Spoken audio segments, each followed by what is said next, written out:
Hey, it's the real Jason Duncan. I've got a special episode today on the root of all success.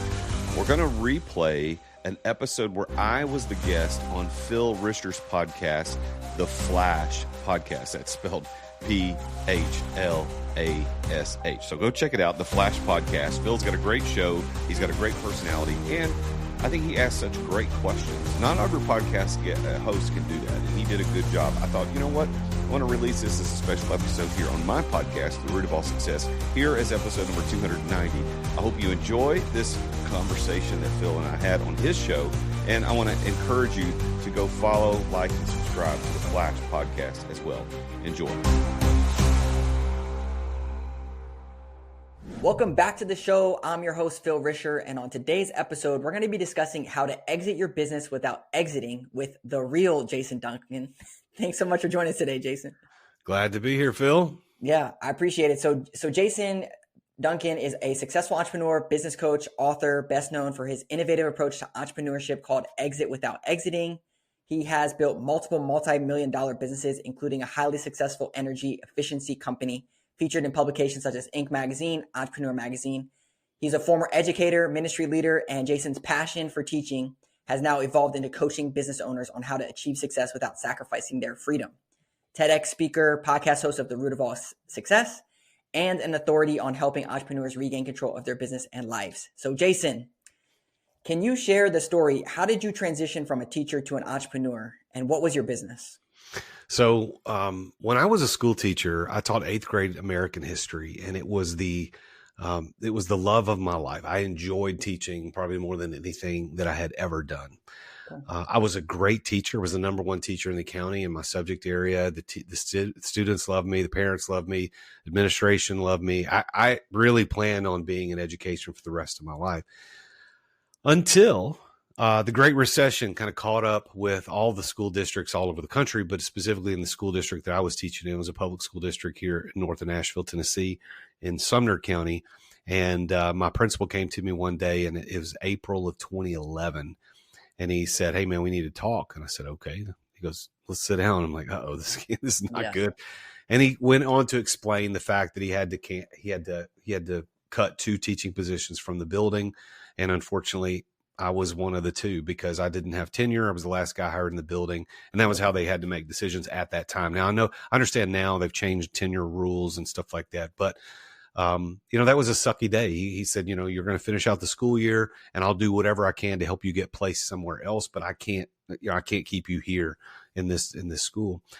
I went after I got off school that day. I went to my wife's office. And she was sitting behind the desk, and she was working away, and I didn't know it at the time, but she had a bad day. I really wasn't paying attention to anybody else at that moment because I was dealing with my own mess. So I wasn't really being perceptive of my wife's mood and her facial, what she was revealing in her face.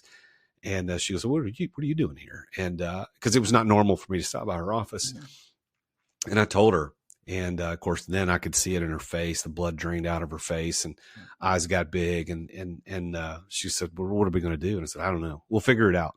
Mm-hmm. That day turned into weeks and months of just trying to figure out what are we going to do. And of course, at first, I thought, well, I'll just have to go into the corporate world, get a job somewhere, because nobody was hiring teachers. Right. I did apply for teaching jobs, but I couldn't find one anywhere. So your question is, what business did I go into? Well, I had a year prior to that, I had started a company called Future Vision Energy with a friend of mine at his insistence. And we were doing energy efficiency stuff like with hydrogen generators and ethanol stills. It's crazy stuff, right? Yeah. I didn't know anything about any of this stuff. It was just kind of cool.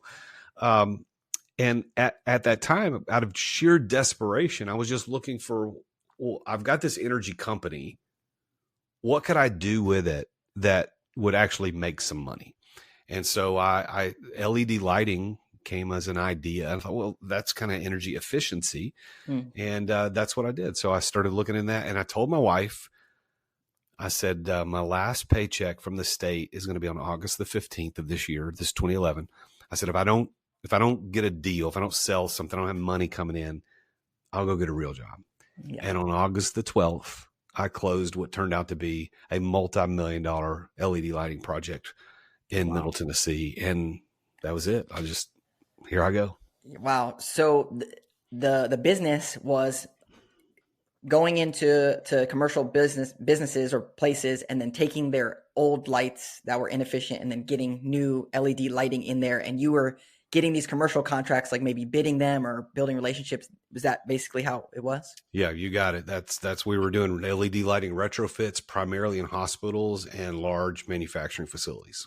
Okay. And so as you're scaling the business, were you the sales guy and were you taking the light bulbs out and putting the new lights in? Like what did that look like? I didn't do the installation, but I did everything else. I sourced it. I did the project preparation work. I did the project management work. I ordered the materials. I managed the crews. I was lucky enough to be introduced to an electrician here locally in the Nashville area who was very, very keen on getting involved in this business from a labor standpoint. So I just hired his crews to go do it, and they were fantastic. But I did everything except install the lights.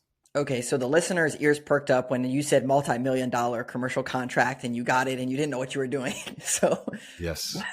Did you build out any best practices, or like, hey, how can we go get more of these whales, or like what do you have any takeaways on how to get those deals? Well, yes, I mean we actually I everything I was doing was looking for big deals. So there was another story. That particular project that I got on August the 12th was a regional hospital here in Middle Tennessee. And the way I was able to get in is that my business partner at the time, who was a minority business partner, like 5% owner of the business, and he was really only there at 5% ownership because he had loaned me some money to get the company started with my other friend a year prior to all this. And but he knew the CFO at this hospital. And so that was the intro that was necessary for me to get to the table. And then from that point forward, I just kind of took it and ran with it. So knowing people, of course, is a really important thing. Leveraging those relationships, looking for who you know, because your net worth is going to be your net work. And so I had to leverage my network. The next deal, big significant deal we got was with a large clothing manufacturing company that everybody would know the name of. They're on television all the time. They're a huge international company. And they had a large distribution center here in the Middle Tennessee area that I drove past literally every day. It was in my town. And I thought, they probably have a lot of lights. And so I just cold called them. Like I literally I'm driving my car down the street and I stopped at a red light. I Googled their name, and like on the 7th or 8th page of Google, I found a phone number because their distribution centers are going to have a phone number listed. But I did find the number and I called it, and the guy answered. He said, IT. That was how he answered the phone. So I had found an internal number, and I said, man, I've got a crazy question for you. I said, I live here in the town and I drive by your building all the time. It's huge. What's an electric bill in a place like that? And he hung up on me. And I thought, well, I'll just call back. So I did it again, did the same thing, thinking I'll get, one of the other 50 people in the IT department. Later, I learned there's only 2 guys in the IT department. So I got the second guy, and I did the same thing. And he put me on hold for what seemed like an eternity. And he comes back and he says, you need to talk to, and he gave me a lady's name. I don't remember her name. We'll call her Sarah. You need to talk to Sarah. Here's her phone number. So I called Sarah. Sarah didn't answer the phone. So I got her voice message, and I said, our voicemail, and I said, Sarah, my name is Jason Duncan, and I live here in town. I got a weird question for you. I just was talking to somebody, or whoever the guy was in the IT department. He told me to call you, and I left a sales pitch question on a voicemail. Don't do that. But I did it. I did it anyway. And I honestly feel I'd forgotten I had done that. 2 weeks passed, and I get a phone call from a guy named Eric. And he goes, hey, my name is Eric. He told me his last name. He goes, I'm with, and he told me the company's name. And he said, I understand you're asking questions about our electric bill. And I'm like, yeah. And then the jig was up. I had to then tell him why I was calling. I said, yeah. And so I explained it to him, and he was intrigued. He said, yeah, man, come on in, we'll talk. And that turned into another multi-million-dollar, multi-state project.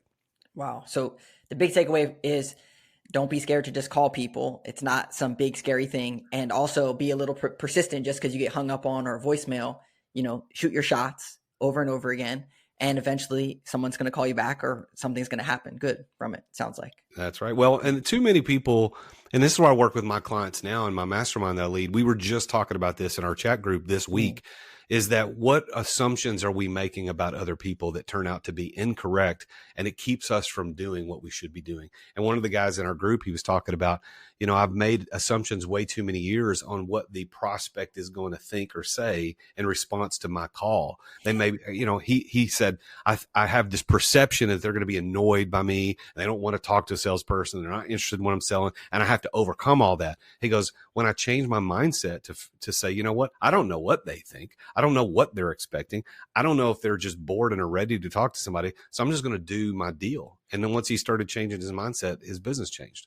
That's right. And I think business owners can appreciate this in the age of AI automation, which I'm all about that. It's something to get a call from another human being that's like, hey, I got a crazy question, weird question for you. Like, do y'all have this problem? And it just sounds real and natural and organic. It's like, oh, this is refreshing to talk to another human being that might be able to solve my problem.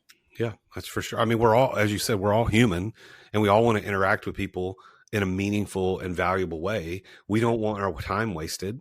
So as long as you're not wasting people's time, they're going to let you talk to them. That's right. Okay. So you got these deals, you start growing your business, and what happens? I mean, are you working 100 hours? You don't know how to manage your time. Like, how do you're doing $5-6 million. What does that look like as far as your growth? Yeah. So the short answer to that is yes, I was doing all those things. I was working a lot of hours. I was doing everything. But the other side of it, Phil, is that I always knew that the most important thing was my family. I had two small kids at the time, and a wife, of course, and they were my world, and they were more important than business. So I wasn't a neglectful father or husband, but I was very, very busy. Yeah. And but the other side of that, and I've been thinking now, because I mean, this just many years later, and we're talking 14, 15 years later, my kids are 24 and 22 now. My daughter lives out on her own with a roommate, and my son still lives with us, but we're practically empty nesters. I mean, he's an adult. We don't really have any interaction with him other than there's an adult living down the hall in another bedroom. But I've got to thinking about, like, what would have been different had I not been an entrepreneur? Like, had I not lost my job in the school, what would my family life be different? Would I have raised my kids different? Would I have interacted with my spouse differently? What would have been different? And I'm sad to say and admit that even as much as I paid attention to the fact that they're the most important thing, I did miss stuff, and I regret that. I miss things because in the pursuit of just trying to make it, in the pursuit of trying to make bills and pay bills, and not in the pursuit of becoming a millionaire, because I really that wasn't even on my radar. Although I did become one as a result of this, that wasn't something I was aiming at. I just wanted to survive. Right. But in the pursuit of building something, I think I lost something that I can never get back. And I regret that. And that's really why I started the Exeter Club, because I don't want to make sure that the kids of the clients I work with don't ever have this feeling, and the clients don't have that feeling that they miss something. Yeah. I something that I struggle with a lot. I have a daughter who's 2, and it's the part of being present. Like, you could still be at the dinner table without being at the dinner table, and like participating in conversation and being present with them. That I think when you're so in the day to day, how am I going to pay this? How am I going to hit payroll? How am I going to do that? It can be overwhelming, and you're not even present with your, in the actual state of what you need to do. Yeah, there's a lot of wisdom in that, because we can be present physically and absent emotionally and in every other way. And I think spouse, kid, all that. Yeah. And I think that's probably a lot of the regret that I feel. And it's not overwhelming sense of regret. I mean, I have a good relationship with my kids and my wife, but I have this sense of regret that there was a lot of times I wasn't present, only because I was not that I wasn't chasing Lambos and yachts. That's not that's a lot of the Instagram guru crap that we see. I wasn't doing that. I was just trying to make sure I made the bills. I mean, let's think about this. I made $3,000 a month as a teacher. Like, I wasn't making any money. Yeah. And when I started the business, I was making $0 a month. Yeah. And so, like, it was a race to get the $3,000. I just had to get the $3,000, which today is like, I have one interest payment on one loan that's more than $3,000. It's just crazy. It's different. But chasing the $3,000. And I remember saying to my business partner pretty early on, it's like, I want to get to 10 grand a month because I never made that much money ever. I mean, I'd made not even a third of that. And I thought, I just want to get to 10 grand a month. And of course that came and went and surpassed it. Exactly. But yeah, being physically present is one thing, but are you really disconnected from the pursuit of whatever you're trying to chase as an entrepreneur to really sit back and go, you know what? I'm fully present and accounted for in my family. Yeah. And from what I know about your story, in 2019, that was the most challenging year of your business and life, and things came to a head or something. Can you explain what happened or how what all happened and how you came to this exit without exiting? Well, 2019 pales in comparison to what happened in 2023 and 2024. Okay. And that's why I need to redo my book because there's more crap to tell.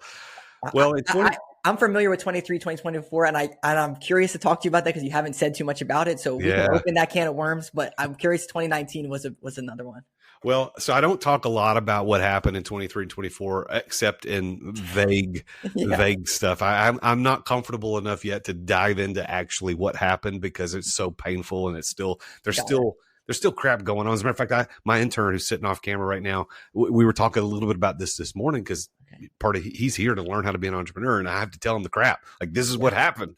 We talked about all the financial problems, everything that happened as a result of what went on. But in 2019, up to that point, I had lived what I would consider a very charmed life, no losses. I mean, the people who had passed away in my life were supposed to pass away. Grandparents, people who were elderly. There were never any loss of somebody dying early, or nobody got cancer. Nobody, like everything that I experienced in terms of a negative was expected and appropriate, although sucked, but expected and appropriate. Yeah. So I live in a charmed life. When 2019, I had big things happen. I had a business partner that I was mentioning earlier, who I had to terminate a relationship with, which blew up the company. And I was able to save the company at the time. No, fast forward, ended up losing it, but that's a whole nother story. That was the 23-24 crap that I had to deal with. But I was able to save it. I was able to stave off bankruptcy and everything else that might have happened in absence of my just sheer determination to keep it going. We lost money for the first time. That happened. I had a family issue that happened that I wasn't prepared for. And thank God everything has since worked itself out. Everything's fine now. But at the time it was worst. It was the worst. And then I had a best friend, former now, screwed me on a business deal. Like, all of that happened in the same year. What's weird is that the best friend who did what he did knew the other two stories. Like, he knew because he was walking with me in those other two stories, and yet he consciously chose to do what he did to me. So I had a triple whammy happen in 2019. And I remember, going through 2019, getting to the end of 2019, going, holy crap, I survived. And it's like, okay, 2020, man, this is going to be great. We're bouncing back. Everything's good. And then doggone it, if the world did not decide to just implode in 2020. So 2019 was the beginning of the end. I didn't know it at the time, but it was the beginning of the end. We never recovered. 2018 was my best year in business I'd ever had, made more money than I've ever made, and still haven't eclipsed that since. In 2019, everything started going off the rails. We started building back, and then COVID had another thing coming. So yeah, it's been a tough ride, man. So the exit without exiting framework, you got through 2019, and were you like, okay, I need to figure out how I need to get out of this because it's not sustainable, or how did this come about? Yeah. So 2019 taught me something, because in 2019, that was the first year where Jason Duncan, I wasn't fully present in the business, making sure things happened. So for 9 years, I had been the guy. I'm the CEO, the number one salesperson, the number one admin guy. Like, I had a team, a really capable team. I think we had 12 or 15 employees at the time, and they were all very capable. We had 4 department heads that were doing a really good job. But I was an owner manager. I'd moved out of owner operator, was in an owner manager. There's 3 tiers of entrepreneurship that I teach in the Exeter Club. There's owner operator, tier 1, owner managers, tier 2, and then owner investors, tier 3. And I was an owner manager, and but it still relied on me. Right. Well, in 2019, I took my eye off the ball for the first time ever, because I was fighting with a former business partner, trying to stop lawsuits from happening, stop bankruptcy from happening. I was trying to stop the bleeding on the cash. The cash was going out. well, why did all that happen? Well, it's because I wasn't there. So when I realized that, it was like, oh crap, this is not sustainable. And for the first time in my life, it ever occurred to me, because I had a business coach, but he'd not really clued me in on this. It was the first time I realized that any business that relies on a single point of failure, which is in most cases the entrepreneur, is susceptible to death at any moment. Yeah. And that could be because the owner dies. It could be the owner gets sick, or the owner doesn't pay attention for a full year like I did. I took my eye off the ball, and we lost money for the first time in 9 years as a company. We had been profitable since the very first year, and here we were losing money. Why? Because of me. And so I decided at that point, I have to figure out how to get out of this business. And I asked my business coach, hey, can you help me figure out how to sell the company? I didn't know anything about that. I didn't have an exit strategy. And he said, no. I'm like, how's that possible? I know that this year's been bad, but we're a 7-figure bottom line company. We've been doing really, really well. We had one bad year. Surely that doesn't negate everything. He goes, no, it doesn't. It does affect it. He said, but the reason you want out is the same reason nobody else will want in. Yeah. I mean, think about that. He said, you want out because you're the main guy, and nobody else wants to buy it because they don't want to be the main guy. Yeah. And I thought, it's like, okay, what do I do? And that's when Exit Without Exiting was developed, although not fully formed, but it had a gestation period over the next year or so. I was like, okay, I could figure this out. And in 2020, I had a plan to let my leadership group at my company kind of take over the reins more and more and more. And then eventually I would step totally away, and then eventually I'd sell the company. And that was the plan. COVID severely interrupted it. And then there were some other nefarious activities that happened without me knowing about it that caused the ultimate demise of the company. But yeah, that's how it was born. That's how this idea came about. Yeah. I think you hit on a lot of points that people are scared of, which is one, key man, I take my eye off the ball and everything crumbles. And they're like, okay, that's scary to me because this is my livelihood and everything that I've built. And then on top of that, then you don't have anything to replace yourself. You don't have systems and processes to come in and replace, and you don't know what to do. And you ask people like your coach, and they're like, I don't know, dude. So what did you come up with? Like, what is the game plan that people need to implement in their business to replace themselves and exit without fully exiting? So it took a lot of trial and error, of course. My first, the first attempt at Exit Without Exiting was successful, and it worked the way that it needed to and the way that I wanted it to. And the reason it didn't ultimately pan out long term is because I made a mistake, again, taking my eye off the ball on something.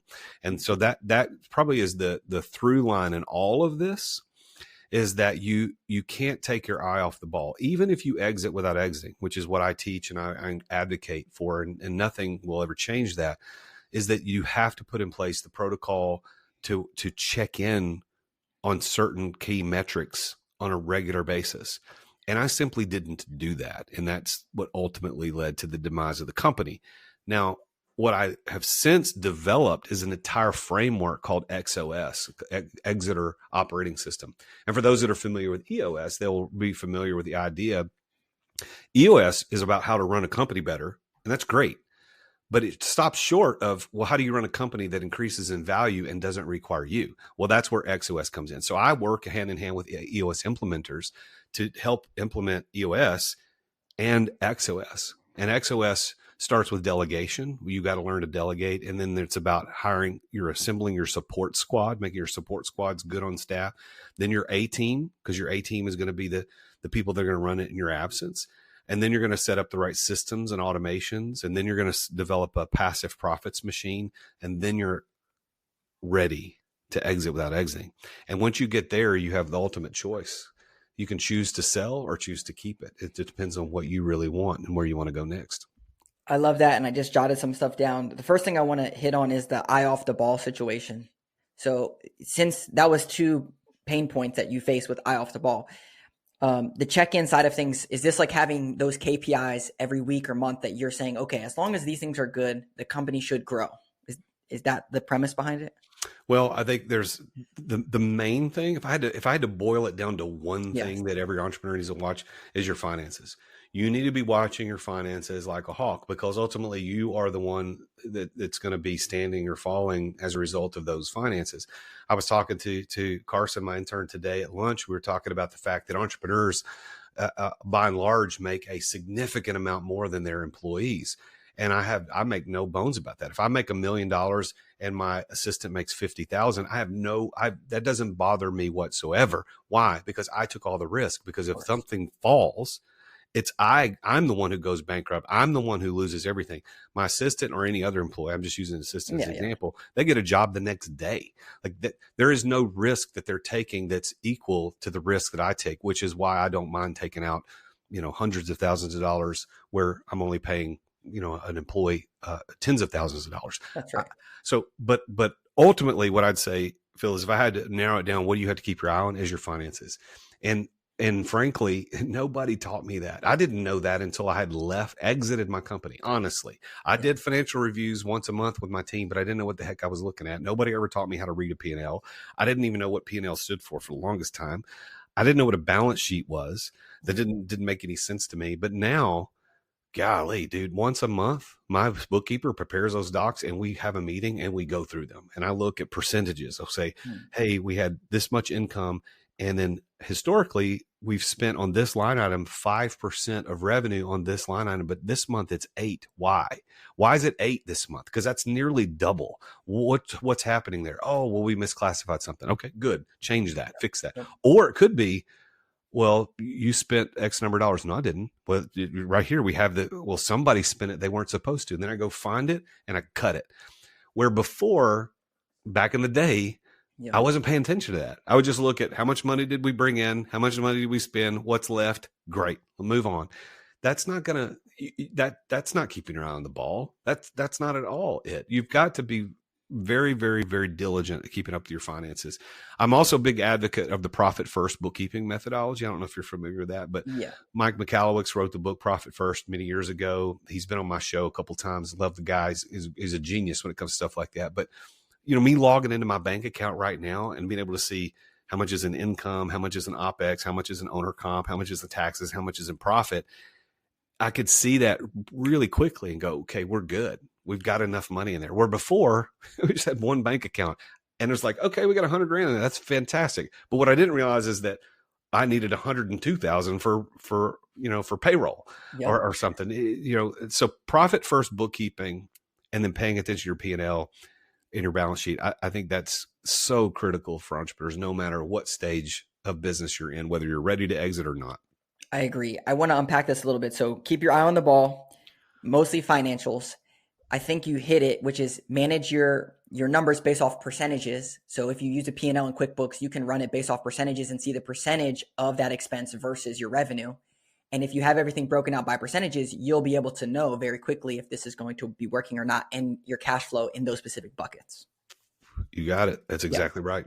And a lot of people just go into their checking account every day and see what that dollar amount is and make decisions off of their feelings when they don't know what's actually forecasted for expenses. Yeah.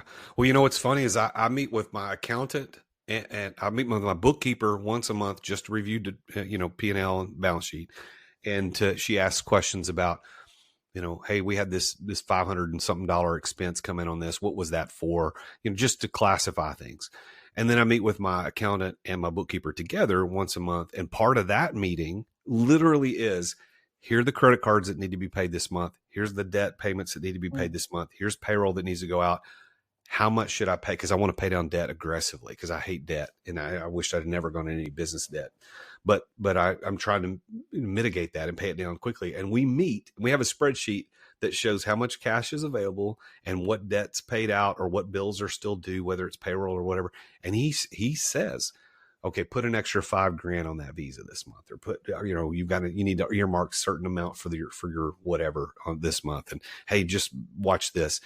And dude, since I've been doing that, I don't fear any of this. I don't fear it anymore. Where before it was like, oh gosh, I got to pay bills. What's going on? Well, now the profit first and meet with my people, it's easy. Yeah.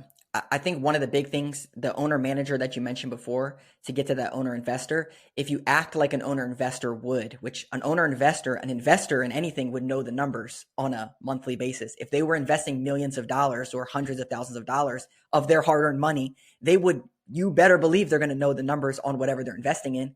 But a lot of times people don't know the numbers of their own business, and that's their biggest investment. Yeah. Well, and here's a nuance to that I think you probably will appreciate. There is a false notion that I believe a lot of people are being taught online, whether it's Instagram or YouTube or TikTok or whatever.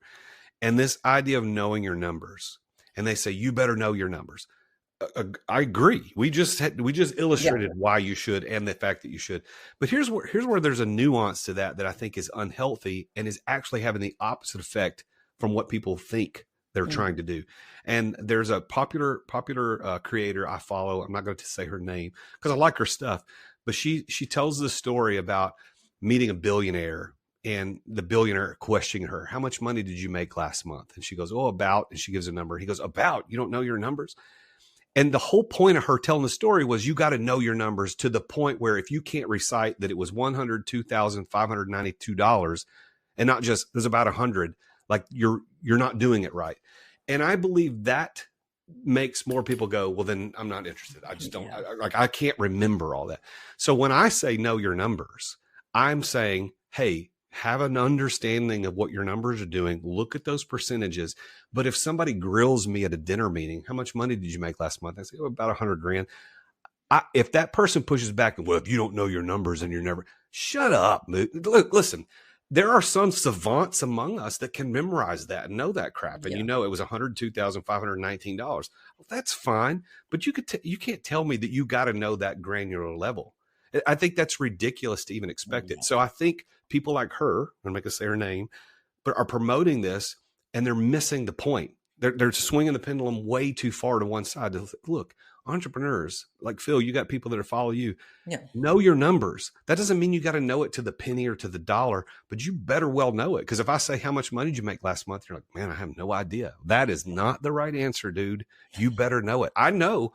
Like I'm not going to say it, but I know what my monthly recurring revenue is. Exactly. I know it's not where I want to be, but I know what it is. But if you came to me and say, Phil, and you're coaching me and you say, hey, Jason, what's your monthly recurring revenue? I'm like, I have no idea. That's unhealthy. That is way unhealthy. Yeah. Very, very unhealthy. Yeah. And the percentages are another thing. Like you don't have to know the exact dollars, but just know, okay, my overhead is this percent. My profit is this percent. It's a very easy way to kind of have a grasp of the numbers that are circulating. Well, yeah, and there's so many line items in your P&L. Your OPEX is going to, and most of your percentage of income is going to be decimal points, like 0.4 or 0.8 or something like that. There's no way to remember all that. But I should know in benchmarking to say, hey, last month our payroll was 10% of income or whatever the number is. Okay, well, if payroll all of a sudden is 50%, dude, there's something wrong. Either your payroll went way up or your income went way down. That's the only two options there. Exactly. Well, if you didn't hire anybody, what does that mean? Well, that means your income went way down, and buddy, you better be looking at it.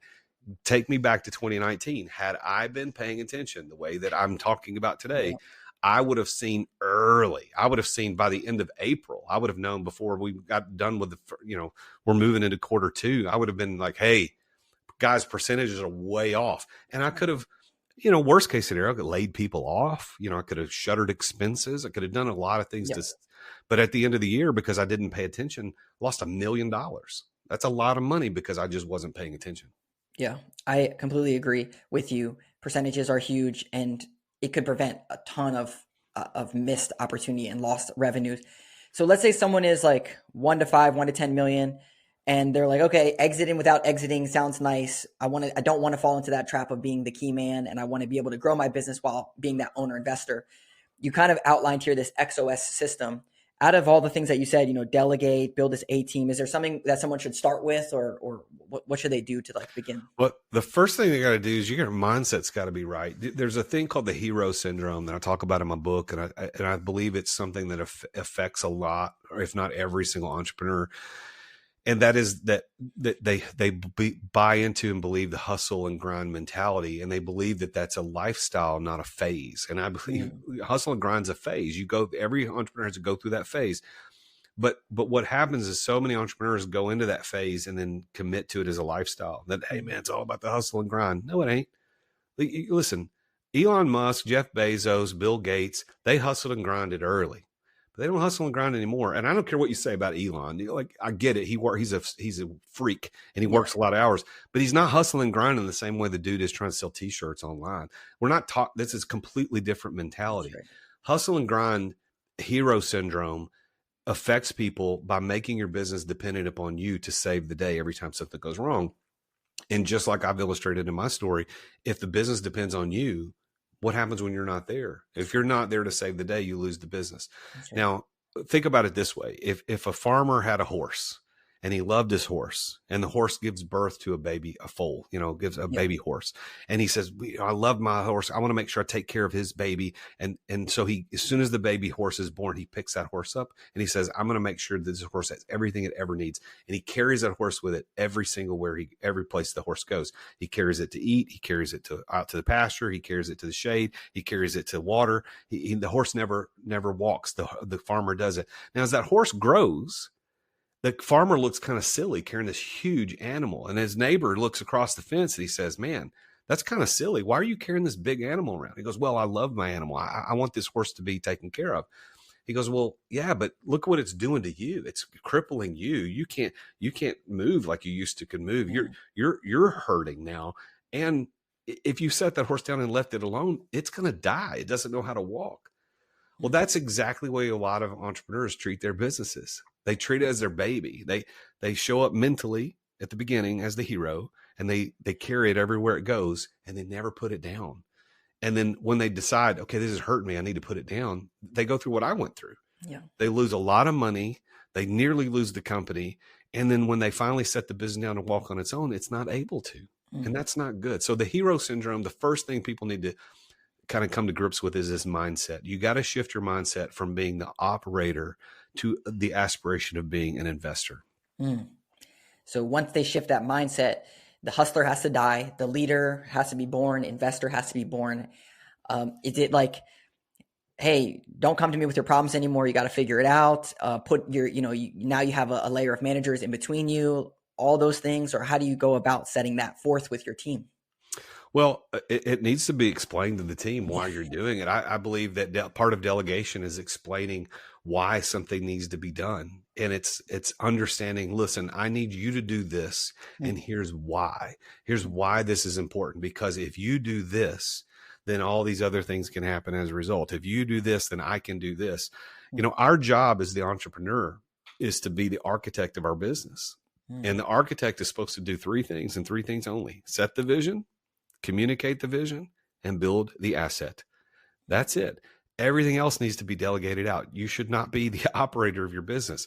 You get a lot more time back in your schedule.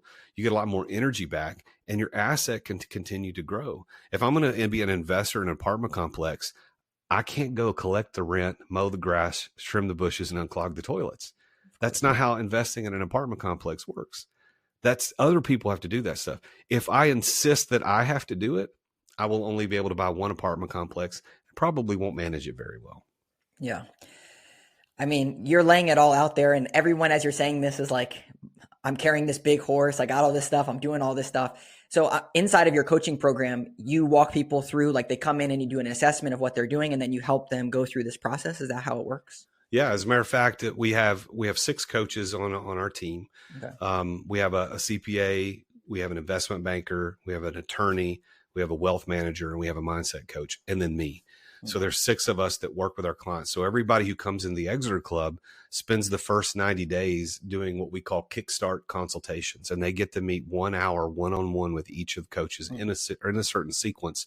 And they go through all their books and finances, make sure everything's tight there. Then they get every member of the Exeter Club gets a business valuation. So if you want to know how much your business is worth, that's what we're going to show you. Like, your business is worth X number of dollars. And then you're going to meet with our attorney and get a full business structure review to make sure your structure is correct and legal and you're doing all the right tax things. Then you're going to meet with our wealth manager to see what do you need to do to leverage your business as the biggest asset that you own to create generational wealth long term. Then you're going to meet with our mindset coach, and our mindset coach is going to help you understand all this stuff and like, how do you get your head wrapped around the fact that you're got to prepare your business for your exit. And then my job is to meet with you and synthesize all of that information to put together. I built something called the X-Plan framework that shows people how to understand all of this information to put together the right plan. Mm-hmm. So when you come into the club, that's where you start. And of course, we have a lot of other resources that are available, but that is huge. And we're actually in the early stages of developing a partnership. It's not solid yet. We don't have the ink signed. The ink's not on the paper yet, but we're developing a partnership with some other service providers that are going to be exclusive access for our members only, that are going to help with executive placement. For example, let's say you learn this and you're like, whoa, I need an operations manager. Okay. Right. Well, we're about to partner with a great company to help provide that service for our members. So our whole job as a club is to get people prepared to build a business as an architect, as an investor, rather than as an operator. Yeah. I love that, because so many business owners, they're kind of piecemealing this together. They got a tax guy potentially. They're like, I know I should be doing this over here, but it sounds like when you come in, it's like, okay, these are all the stuff that you need. Meet with these people, come up with a game plan. When they learn about this A team, okay, well, I don't have a good ops person. I'm over here in this 5 seats over here. And you're kind of picking these things off and helping coach them through that process, it sounds like. Yeah, it didn't start that way. I mean, when the Extra Club started, we have no idea. Like, we just knew that a mastermind was important and we need to figure out how to do this. But it's morphed over time. And last year, our membership tripled. This year, I'm wanting to double membership. Mm-hmm. And obviously, the more people you add, the more synergy comes in and the more help you get, because we have a very active private chat group that's members only. They get to talk and ask questions. We have discussion questions every week. It's just getting better every day. Like this is, I believe, and I'm biased, I believe this is one of the best masterminds an entrepreneur can join in the United States of America. If you're doing 3 million or more in revenue, then we need to talk. Yeah. So 3 million more in revenue. Does it matter like team size or anything else, EBITDA number or anything? It's just like, you got these problems, we're going to help them solve. Yeah. So most of what we found over the years of doing this is that our members who are doing mostly between 3 and 50 million in revenue, that's kind of our loose thing. Yeah. Or if you're less than that in revenue, as long as you got 300K in bottom line net profit, you can come in, because we have several members who aren't doing 3 million, but they're in a high margin industry and they've got a really strong bottom line. And the reason we require that is because there's an investment into not only in the club, but there's investments that you're going to have to make. This doesn't happen for free. You can't build a business as an asset and not spend any money. And so if you're struggling, like I had a guy I met with the other day, he responded to an ad that we had on Facebook and he scheduled a call and he was so excited, but he couldn't afford to do this. He doesn't have the resources available. So what he needs is another organization, another coach. I'm not saying like I couldn't help him. That's just not what we're designed to do. So he needs another organization to get him up to a place financially where he can now make the investments in the A team that he needs to hire, the systems that he needs to put in place, and of course the ability to afford being part of the Extra Club. Yeah, that's right. And kind of full circle on this is, if you run your business on percentages, you can look at percentage for self-development, for professional development, percentage on marketing budgets, whatever that looks like. And then as your business scales, you'll have the money set aside to invest in these types of things. Exactly. And you should. I have a coach. I'm a part of a mastermind. Like I believe in this. I think everybody needs a mastermind. Everybody needs a coach. I used to say, and I still believe it. I don't say it as much out loud as I used to, but like every entrepreneur needs a bookkeeper and a business coach day one. As soon as you start the business, that's what you need. Because if you don't have a bookkeeper, you're not going to be able to pay attention to the money. And if you don't have a business coach, you can't see what you can't see. And what you can't see will kill you. That's right. Most people don't go to school to start a business from scratch and then scale it up. And they don't have the roadmap to scale this exact business, which is why a business coach is perfect, because they're going to help you. They've been there, done that kind of thing. Yeah. And business coaches are just like anything else. There are a bunch of them that suck and they have no idea what they're doing. And, anybody and their mama can be a business coach. But then there are really, really, really good business coaches. And those are the ones you need to find. And you get what you pay for. Like, generally speaking, if you're only paying a few $100 a month for a business coach, you're probably going to get what you pay for.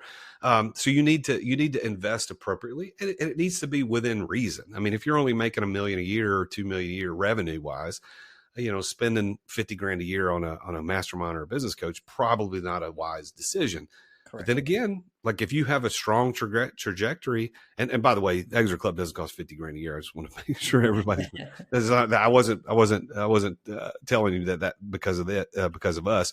But if you have a strong trajectory and you're growing pretty fast, then maybe it's time to step up to the plate. One of our last members that just joined, he is a what I call a single shingle. Right, he is just him and nobody, no employees. And his revenue is nowhere near the revenue numbers, but he's in a very high profit margin business. Yeah. And essentially every dollar he brings in, he gets to keep. Yeah. But when I met with him, that was a concern I had. It's like, dude, I can help you. Yeah. But can you afford the help? And so we started talking about it. And I said, well, where are you at today financially? I mean, I have to ask these questions because I got to know how I can help you. And he told me, I said, well, where are you going to be 6 months from now? And he said, and that number was nearly triple.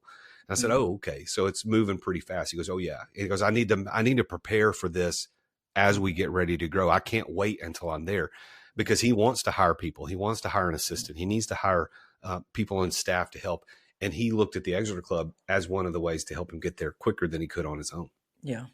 I love it. Well, man, this has been great. I really appreciate all the wisdom that you dropped and the insight, and you're just an open book, which is like something that I appreciate so much. Like, you share the hardships and the problems, and in a coach, like that's something that you need, someone who's not, it's just not all, rainbows and sunshine, but like, nah, I've been there, man. I know this is tough stuff.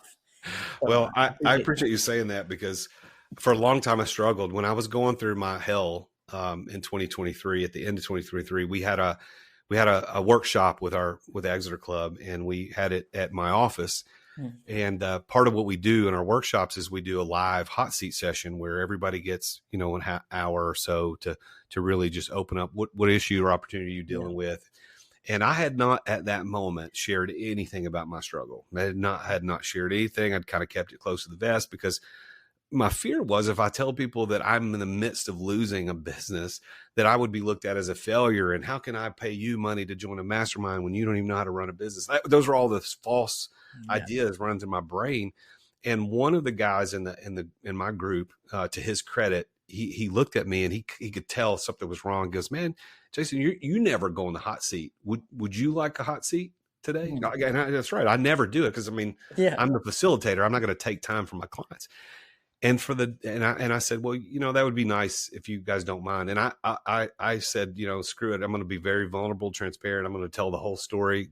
And for the next 2.5 hours, those guys let me just throw up. Like, I just puked everything. Like, this is what I'm going through. And my fear was that they would look at me and go, what a loser, man. I can't believe I'm paying money to be a part of this guy's group. And instead, what happened was they looked at me and went, wow. Like, you're not superhuman. Like, you screwed up too. Like, you understand this. You're going through the same crap, although different details. Yeah, for sure. You're going through the same crap we're going through. Now, I want everybody to understand, I didn't do that for that response. As a matter of fact, I didn't want to do it for the very opposite reason. But once I did, and they responded the way they responded, I mean, the help and the prayer and the texting me, hey man, how you doing? Is everything going okay? And of course, the next 2 or 3 months after that, I was playing cleanup mode and getting through some of this stuff. And dude, I think being vulnerable and transparent is necessary for all of us to a certain level. Listen, I don't want to know what your color underwear you got, or your bathroom habits are. That's not interested in that. But if it affects the way you're operating your business, we need to talk about it. We need to know what's happening. Are you having trouble in your marriage? Is there something going on at home? We need to know, because we can't help if we don't know. Yeah. And your greatest setback is going to eventually be your greatest strength to your story, your ultimate story of what you tell. That's going to be the difference, that a lot of people can't say that they had that experience, and you can. And that's a unique thing. The rewards that we experience in life are directly proportional to the barriers that we had to go through to get there. That's right. So where should people go to get in contact with you, learn more about you? Should they read your book? Should they go to a website? What does that look like? Well, if any of your listeners would like a copy of my book, I'll be happy to give one away for free. You just got to pay shipping and handling, which is $5 or whatever. Go to therealjasonduncan.com/free book. therealjasonduncan.com/free book. Just pay $5 or whatever. I can't remember. It's $5 or $6. Yep. Anywhere in the continental United States, we'll ship it to you, and get a free copy. And while you're at the website, poke around, look at the mastermind there. It's right at the top menu. Just click on Exeter Club, and read about it. We'd love to have you. We got plenty of room for more folks. We're trying to double this year, so bring it. Awesome. Well, thanks, Jason. It's good to learn more about your story and build this relationship with you. And I just appreciate all of your wisdom and insight on everything. Thank you, Phil. It's been an honor. You got it. Attention business owners. Attention business owners. Feeling burnout from running your business? Uncertain if you're nearing burnout? Take our free 10-question business burnout test at businessburnouttest.com to discover where you stand. With just 10 quick questions, you'll learn how to immediately begin making changes to regain freedom and success. Cut your daily operations time in half. Improve your quality of life and prepare your business for your future exit without losing revenue or profit. Visit businessburnouttest.com now and take the test. Thank you for listening to another edition of The Root of All Success with the real Jason Duncan. If you've enjoyed this week's episode, visit therootofallsuccess.com to access the show notes and other helpful resources. Follow Jason on social media at The Real Jason Duncan. See you again next time here on The Root of All Success.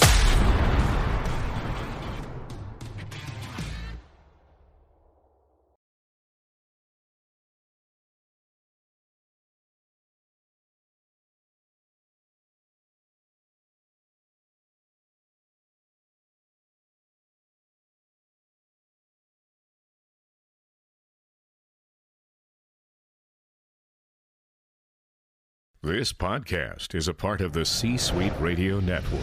For more top business podcasts, visit c-suiteradio.com.